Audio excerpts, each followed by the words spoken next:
guys, welcome to the channel. This is Adam with ND72. So today we're back with my E55 Mercedes. So what we're going to be doing today is just a lot of maintenance items that maybe some of you guys don't know how to do or want to learn how to do. We're going to be knocking those out today. And just so you know, I will be breaking these videos up and making smaller videos of showing all the stuff we did. So today we're going to be taking care of one big issue of why I've been having high air intake temps. We're going to knock that problem out. And then some other little problems and faults I've been having with this car of bad readings on sensors. We're going to show you how to fix it, how to look it up through STAR, and kind of go through all that stuff. So hopefully you guys today will learn something. Granted, it's not going to be the high performance stuff that we always do, but it's maintenance stuff that you guys need to know. And if I do something a little bit wrong, throw it in the comments, correct me. But at least this will guide you and make some of you feel a lot more confident to do some of these repairs where you don't have to take it to a shop. You could do it at your house with kind of hand tools, kind of like I did the brake job when I did the two-piece rotors. I showed you how you could do it all with no special tools. So that's what we're going to do today. So hopefully you guys like the channel. Sit back, enjoy it. Okay, next up with the E55, we got the two-piece rotor setup and the Brembo pads and the Brembo setup, and that's working really good. Next up, we have to fix something. We're talking about a little something that's been debatable for a while, and this was a 4-year experience, and I finally got a perfect outcome. So mainly what we're going to talk about is intercooler pumps. So, a lot of people run some EMP pumps, some CMW 400, some 100, some Johnsons, a buttload of stuff. But what everyone said is for an in-tank pump, if you use a rural pump, like a rural 2000 or anything, like the one right here, that they're not meant for the application that most people use it for, and that's running continuously. So, what I came to the conclusion is, yes, you can use them. I now have mine, and it's finally failing after over 300, or about like three years, probably like 30,000 miles of constantly running, constantly heat, constantly everything. And it's failing, but it's not really failing. So we're going to show you what I'm talking about right here. So what we got right here is a PNR welded rear-mounted intercooler tank and all that setup. This is all from them. And we have the pump down there that is a Rural 2000, just like right up there. And I'm going to show you how it's failing. So it's not really failing in flow, which I don't think, because when you turn it on, it still does flow, but it's very minimum flow. But really what it's doing is making a huge noise. All right, right now I'm going to go turn the pump on so you can kind of hear the noise. It's pretty noticeable for me.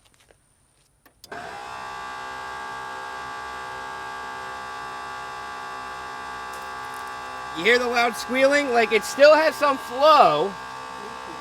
Not too much. Basically, the flow is going to roughly right here, and it's making a horrible, horrible noise. So what we're going to do is I got a brand new roll right there. So now another reason I do the Rural 2000 pumps or any of the Rural brands is because they're so effing easy to get. So this pump, I ordered it off Amazon. It came in this day. Like, I think I ordered it at 8 a.m. I had it here by 2 p.m. They're roughly $140. So they're super convenient. The big benefit of that is you order like a CWA or whatever is 400 or something like that, or an EMP pump, almost no one has them in stock to get here within a few hours. So if you need to do a race or something, and that's your only pump, or you need to daily drive it, you're effed. Because with these cars, everyone knows they have horrible heat soaking, and you need an intercooler. You need the intercooler pump to be working properly. So the Rural 2000 is inexpensive and easily attainable. And it's not like they're a crappy pump. They got mediumly good specs. Well, at least the box says it. So we'll read off some specs for this pump. So this one, it says it right there. Can you see it? So on 13.6 volts, you get 2,000 gallons per hour. And at 12 volts, you get 1740. So it's not bad. As long as your alternator, everything's working. They don't pull that much current. They don't pull much power. They're easy to install. They just drop in. Especially if you got a PR, what is this? A PNR pump and intercooler tank setup, then it's really good. You could also, like on my Death Guard, the Mishimoto one, same thing. They're set up for a Rural 2000 pump, just like with my SLK 32 also. These literally bolt right in and go right on. Like for me, I just have it zip tied in, so you just unzip the zip tie, wire it the same way, and it's literally a 5 to 10 minute job. So we're going to knock that out and see the difference in flow and in sound, because I've never heard my pump be that loud. So with the PNR setup, it's pretty easy. If you can see, you just got a little clip right here, a little worm clamp that you just put a screwdriver on, undo that. I like to get these off first, and then I'm going to start snipping the zip ties. Like this is just zip tied in, it's not even bolted. So once I break that loose, it should be able to come right off.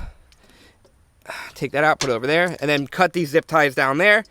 Now you should drain the tank, but it really shouldn't matter. All this is waterproof. So we're going to snip it. And then also, so I had to reseal mine up from this company, but there's a little basically wiring hole loomer over here that basically squeezes on the wires to seal it. So I'm going to cut all this stuff, then I'll reseal it, but this is where the wires come up. And this new one literally should just bolt directly on the exact same way. It's the same pump. So here's the roll pump. Also, what these are also mounted to that help it is you see the little like filter right here. On the PNR one, it's actually bolted in, so you just unclip it from the sides to get it out. So I don't really need this filter anymore unless I really want to, but it just right there clips, and then this should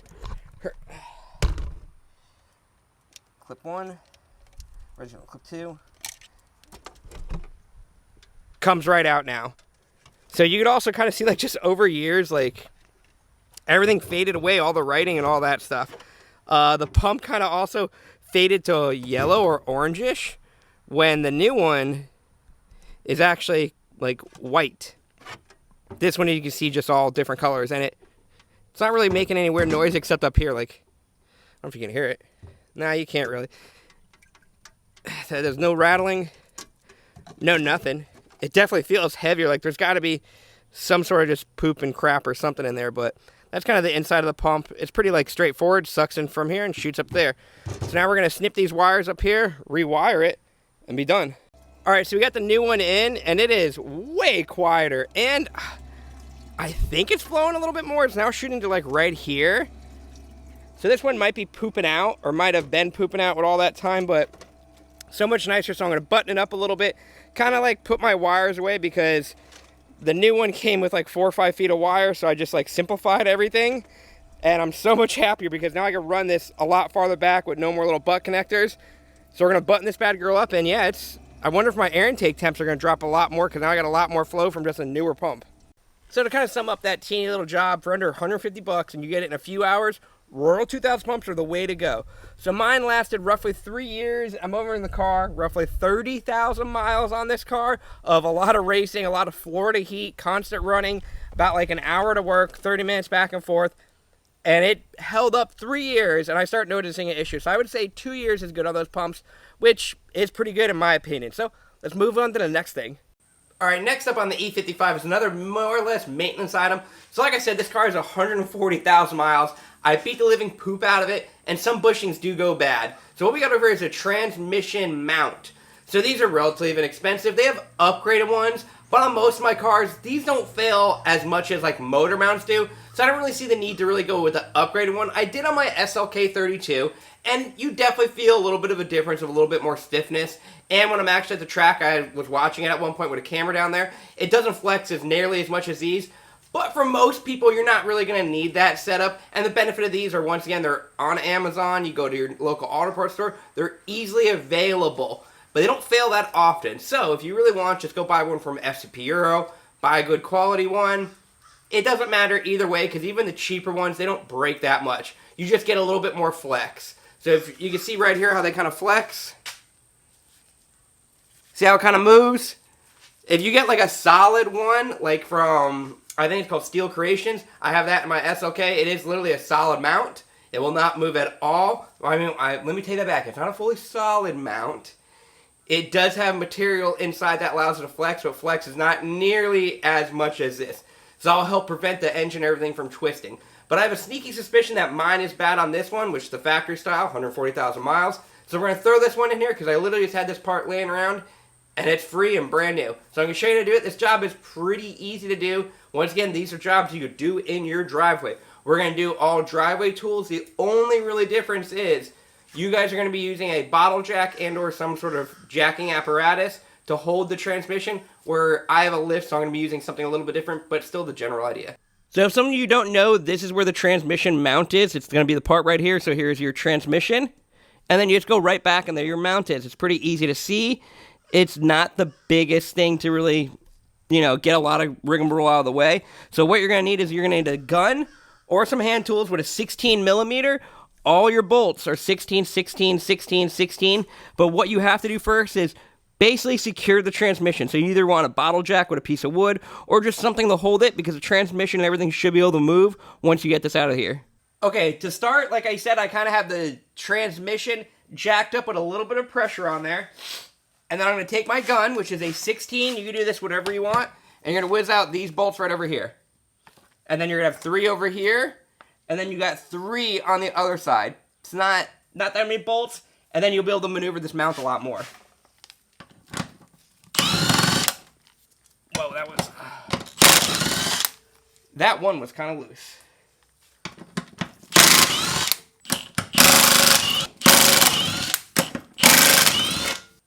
All right, next since you got it away from the body, we're gonna get away from the tranny, will be these 2 bolts right here. Once again, they're 16s. Oh, I'm gonna need a different apparatus, I think. Yeah, those are way in there. Let me see if I shorten my gun. Yep, there we go.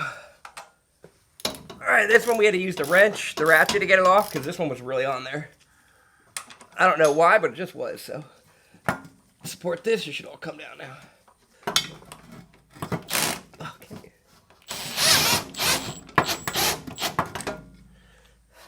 All right, next you get the bracket and everything out. This is the easiest way for me to do it.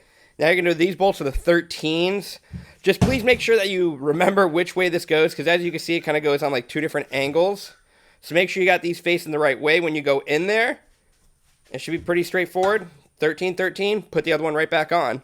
Also, it is a little, just like take caution of which way it goes on that you put off. So that's what we're going to do is put this on there and then clean this bracket up, throw it back in the car. Very easy, just do it the reverse. All right, now that you got all the bolts in, leave them all loose. So make sure you get all the bolts in there so everything's aligned. Then you can start whizzing everything up. Usually how I like to do it is do these first, then these, because all these have a little bit of momentum that you can move it around. So just go slow and don't break anything. All right, next up we're going to do this simple little repair that I feel a few people asked, or a few people don't really know how to fix it, or they just don't want to spend the money. It's a cheap, easy fix. I'm going to show you what problem I have with my car. So as you can see, I have my Mercedes key. Ooh, nice and shiny. And in this car I have push start, which I do love this feature, but watch what happens when I do it. So you got to have your foot on the brake. Fires right up, but I get this fault. Wait for connection. For key battery. So what I'm going to show you really quick is how to replace the key battery and this key fob. Now there's basically 2 styles of these key fobs. If you can see what mine is, they'll focus. I have like the flat buttons. So I can show you how to replace this with no real tools, just the key. Alright, so you got your key right over here. It's pretty easy to do. You're going to remove your spare key by pulling this latch back. So remove your little laser key. And then you're going to take the butt of it. And what is going to happen is this part's going to split. So you're going to take your butt and right in there, you guys can see, I'll try to like focus in, right in there, there's a little latch. So you got to push the latch in and then pull this part out. It's pretty effing easy to do. They make it so you can do it with the key. Go right there. Bing. And then that part will slide right effing out. Pretty effing easy. You have 2 batteries. And then you're going to replace the batteries. The batteries you need are going to be let's try to get an angle. CR2025. You're going to need 2 of them. You slide them right in here. It even says right there. See how, if you can even see, it shows you the positive symbol and the negative. Well, it says positive, but you get what I mean. So if it was negative, it would be negative. So you know the positive side has to go up, and pretty simple. All right, now you got the new batteries in. You just simply push it right back in. Make sure it's in there and snaps in there. Then we're going to take our key. Same thing. Just put it all effing back together. And then everything works. Let's go see if I get that fault anymore, though. All right, we got the key in my hand. I'm going to just go drop it on my lap. Go push my little button. Let's see. Perfect. Uh-oh. Load up. Don't got the light. Got some other stuff, but not that one anymore. So changing the key battery, very easy. Just remember you need 2 of them. Almost anyone can do it. Don't take it to a shop or bring it anywhere to pay them. Just do this one at your house. Okay, for the next little maintenance thing, we've got my handy dandy Star Diagnostic computer out.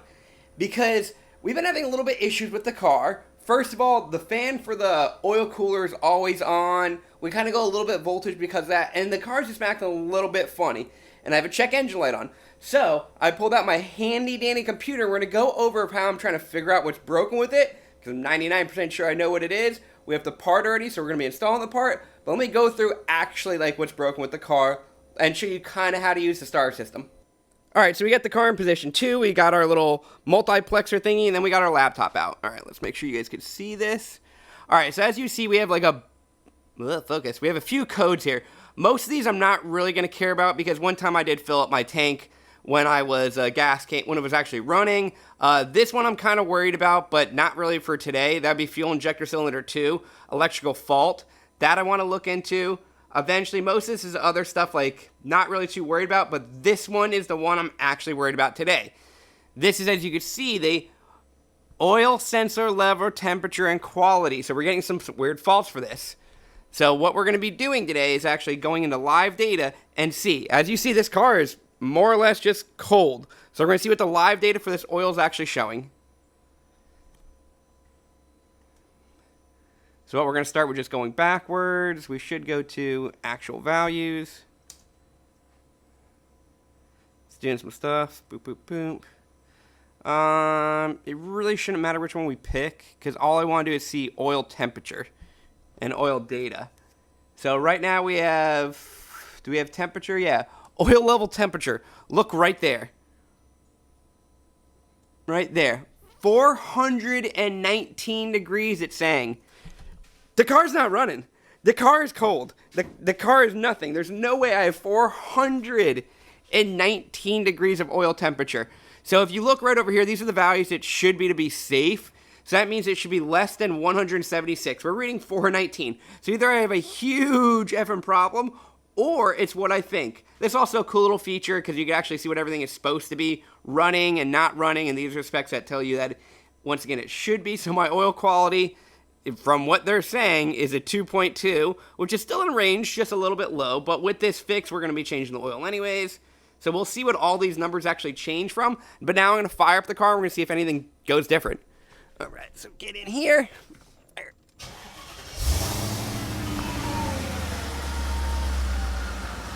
So as you see, our battery voltage went up. Our temp did not move at all. Temperature coolant 108. You know, that's not mad.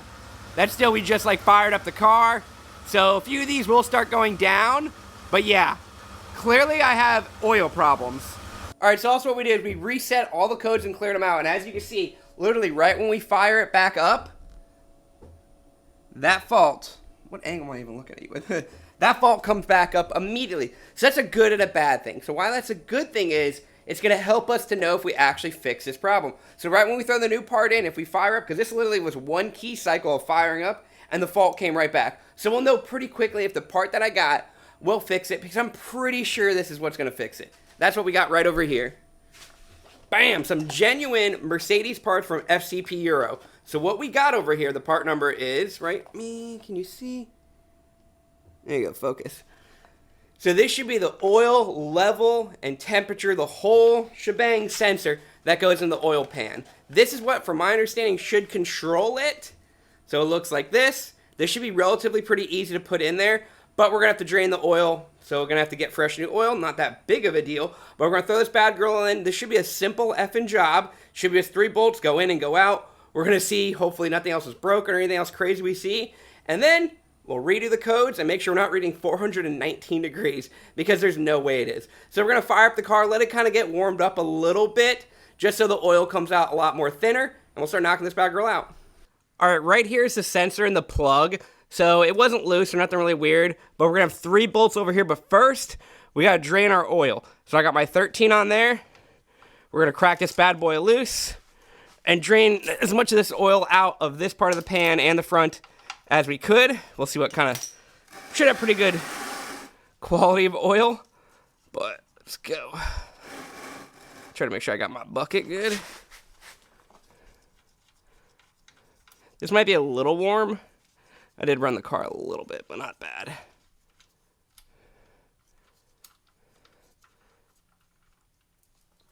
"100% making a mess. 100% F that up." All right, so we're gonna let all this drain out. Then we'll start working on that, because if you don't drain the oil out from there, you're just going to dump it out anyways, because as you can see where it is to the pan. So we're going to let this drain. We're going to do both plugs, because we'll just do an oil change while we're here. And then pull that sensor out and see if we see a smoking gun. If not, hopefully the car won't read 419 anymore. So now we got that side draining. Don't forget there is another plug right here for the oil. So get both of these 13s out to get all the oil. Because we're doing an oil change anyways, but normally if you're just going to do this job and reuse your oil for whatever reason, you shouldn't have to drain the front part of the pan. But we are, because we're going to do a full change on this bad girl anyways, because as you see, it was a little bit black. So we're going to drain this one out, and also let this sit for a while on this plug. Just try to get as much out as you could, so sometimes you'll just let it sit and it'll drip. Just take your time, have a coffee, take it out. All right, now that we got basically all the oil out, we're going to undo our connector. Get that plug out of there. There we go. We have the plug out, and then these are 3 E10s. So just whiz those bad girls out, and then have a drain pan, because you'll probably lose some more oil. But we're just going to whiz these bad girls out. I'm trying to get a good angle.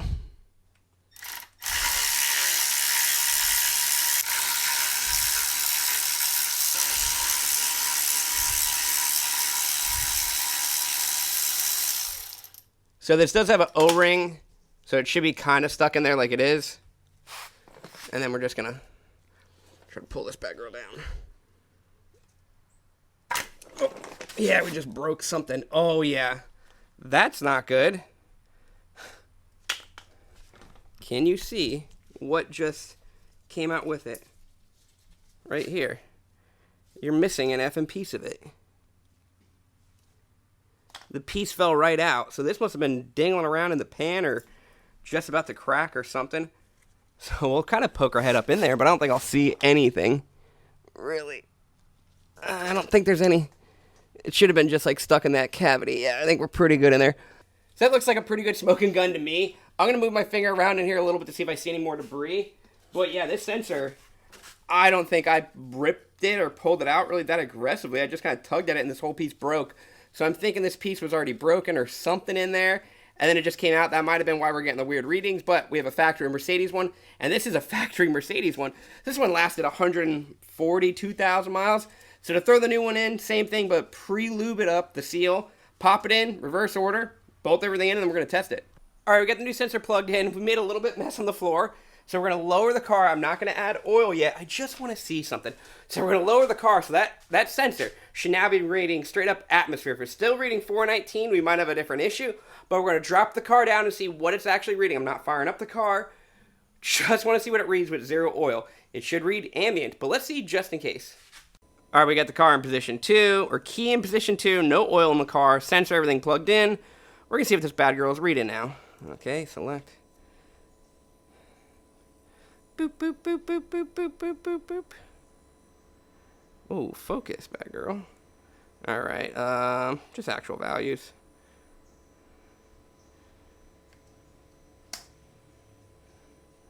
Oil temperature, a little high.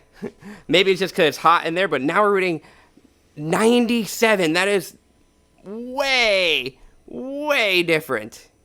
Just from a new sensor. So that should be perfect. So now we're going to add oil and fire it up and see what it's reading. Because before it was 414, 419 the whole effing time. Let's go like another, yeah. We are definitely pretty good. Looking at all these other sensors and data is looking pretty good. So now we're going to actually add oil fired up and see what we're reading at idle to make sure everything's good. But I got pretty good hope because it is effing... When it reading 97, that makes it pretty... That probably sounds about right because we're in Florida and it is not cold right now. Like, I'm sweating even just standing here. Our air intake temps are 109. So outside, I think it's in the 90s. So yeah, 97 is probably about right, being shoved into an engine that's still a little warm. So we're going to add some Mobil 1 oil, fire this bad girl out, clear the code, see if that comes back. Hopefully that fixes our problem, and that'll save us, I will say, some headaches of not overusing the fans, basically for the oil coolers and getting all misread readings. That might be messing up my performance too, because I want to say, if this car is reading 419 degree oil temperature, it's got to be pulling power or doing something. Someone throw the comment below if you know more about that, but I want to say 419, if the ECU is stating that, it's got to be pulling power or doing something, or even open up the supercharger. But this is 100% promising now that it's reading in the 90s before it was in the 400s, even with the engine off. So we'll add oil, fire it up, and do more testing. All right, we got some good Mobil 1. We're taking off my AMG, look at this fancy thing, AMG oil cap, even with a little nut there if you need to take it off. So we're going to add some Mobil 1 to this bad girl. Try to do it with no funnel, like a real man.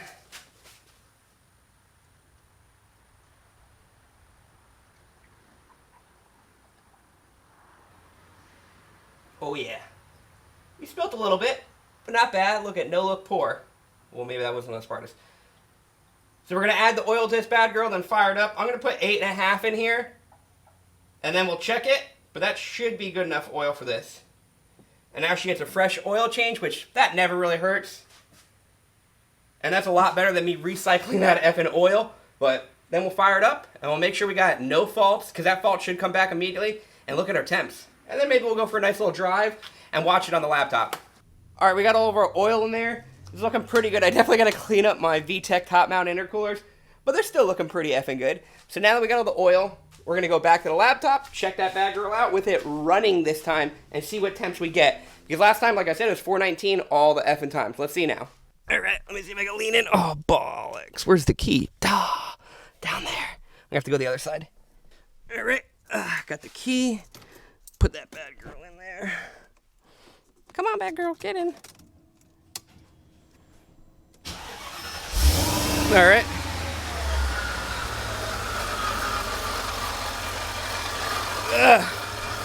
All right, now we got it running. We'll have to pull back out of this. Pull out, pull out, pull out one more. I'm pretty good at pulling out. All right, select.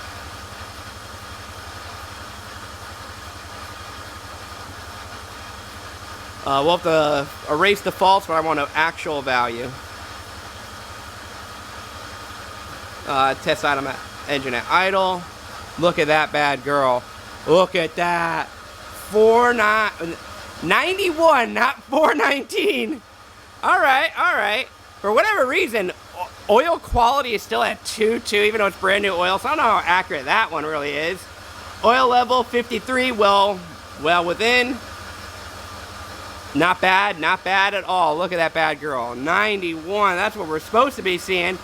Good battery voltage at 13.6. What, coolant? We just fired up. So we're gonna let this run for a little bit, warm it, and then maybe we'll go for a drive and see what it gets up into boost. So before we do that, we're gonna clear out this code and make sure it doesn't come back immediately. I really don't think it will. So we'll have to cycle the key. Do you really want to erase? Yes. Oh, switch ignition off. Cannot reach. Right off. Yeah, turn back. Switch on. All right, going right back. Yeah, it usually just wants to see a key cycle. All right. Last time it came back immediately. Fault codes. Come on. No fault codes present. Sweet. All right, so that's a huge sigh of relief. So what we're gonna do is let the car warm up for a little bit. I'm gonna go take a quick shower. Then we'll go do a little bit of a pool. I just really wanna see what that temp goes up. And one thing I wanna do, I'm gonna let the car warm up. I wanna recheck the level with the computer. Because when I was looking at it, it was at almost the minimum, even at 8.5. I might be having to add more to this, just because the cooler and all that stuff. Just in case I still have plenty more oil. We'll add a little bit more, maybe we'll make it 9 quarts. Just so I never really monitored it with the computer, and now I know 100% I have a proper sensor. This is a Mercedes brand sensor that literally is making everything look good. So if I need to add a little bit more, I'll add some more oil, and we'll see that. But let me go shower, then we'll go take this for a ride. All right, we've been sitting in the garage for about 30 minutes because I forgot about it as I showered. Now, in the garage with no airflow, we are at 165, which is still under. But what I want to see is, how we're at like 2.2, well, not quality, where's level? Oil level 54, and minimum 46.67. I wonder if we can get it up to, that's probably good, 54. I want to actually test something. I want to add a little bit of oil and see what that does. All right, so we're going to get our oil. This is just science.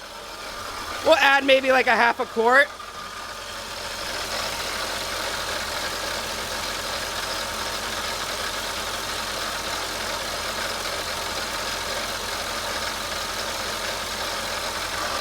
There we go. cap that bad girl back up and just let it sit for a little bit and see if it added any. We're also gonna shut this bad girl and get ready to go for a drive, so we'll start taking off the lift and see if it actually added any. All right, we let it sit for a little bit, and yeah, that oil level at idle went up to 60. So that was like a half a quart. We're gonna leave it there that way, because I guess the max of what you would want to be is 67 for level. 60 I think is a pretty good medium. That'll probably help temps drop, maybe. Granted, they did go up a little bit, but we are gonna go drive it because it's sitting here in a garage just probably heating up a little bit. So we'll go get everything all ready and go for a drive. All right, so we're gonna do a small little pool and see what it goes at. I'm sure it'll shoot up, but let's just see what it shoots up to. Just do a small little pool.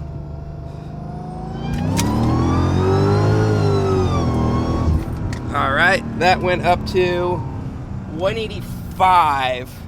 Okay, I don't know if you can see. So the temperature, I knew it was gonna shoot up when you do a pool, but I'm just curious. So it's going up to 185. Now it's at 191. I'm sure it'll kind of like mellow out and then start dropping, but that is so much better than it reading 419. So I do want to see at what point does the auxiliary oil cooler fan actually come on, because remember I had to sit in the garage with no airflow. So we're gonna drive the car around a little bit, see what it kind of like mellows out at. But I'm super happy. Now we know that little thing is fixed. We're gonna go drive it around a little bit, see if it does ping at 419 again, and call it good. So we've been driving the E55 around a little bit, looking at the data. Basically what we got, it's hot as poop outside. I was driving around stop and go traffic, and with us doing that little pull, we kind of stay at 196 oil temp, which is still high, I think. I think if I was more on the highway, it would have been better, but that still is a lot better than, at least it's reading F now. So super good. I checked the code, it hasn't come back, so that is a good fix for the E55. Not bad at all. Parts cost roughly $120 from FCP Euro. You could probably find it cheaper, but I wanted genuine Mercedes because I don't like the risk with like oil temps and all that sensor. I won't risk with a generic one, so I just went right with Mercedes from FCP Euro. But easy job, super happy. You can do this in your driveway. The only crappy part is try to plan it when you're gonna do an oil change, because you're gonna dump all your oil anyways. But not bad. I hope you guys liked a lot of those to-do channels on my E55 of the simple maintenance stuff and fixing some stuff that was already broken with me.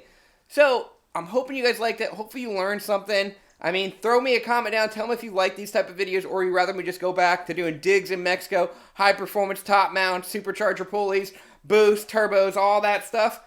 Maybe I'll go back to it, or I'm just going to do a little bit of here and a little bit of there. Because some of this stuff, the big thing with Mercedes is people are not confident of how to work on their car, which some people are like that, which that's okay. If you want to take it to a shop, that's good, but I at least want more people to be familiar with these cars and comfortable trying to learn to it, because that just will help the high performance part of it. Because if you're comfortable working on your car, you'll buy parts from a place like VRP or Needs Wings or whoever, VTech, anyone you want, and if you feel comfortable installing them yourself, that might make you want to buy them more, because that just saves you labor. Because if you go buy top mounts from VTech and they cost you X amount, like $1,000, $2,000, whatever, then someone wants to charge you another $2,000 to install it, that racks up real quick. But if you watch my video of doing the top mounts, that might make you want to buy them, because that's an easier bull to bite when you're not spending all that money on labor. So hopefully you guys like it. Hopefully you guys like the channel. Throw a comment down, throw a like down, and I'll catch you guys next time.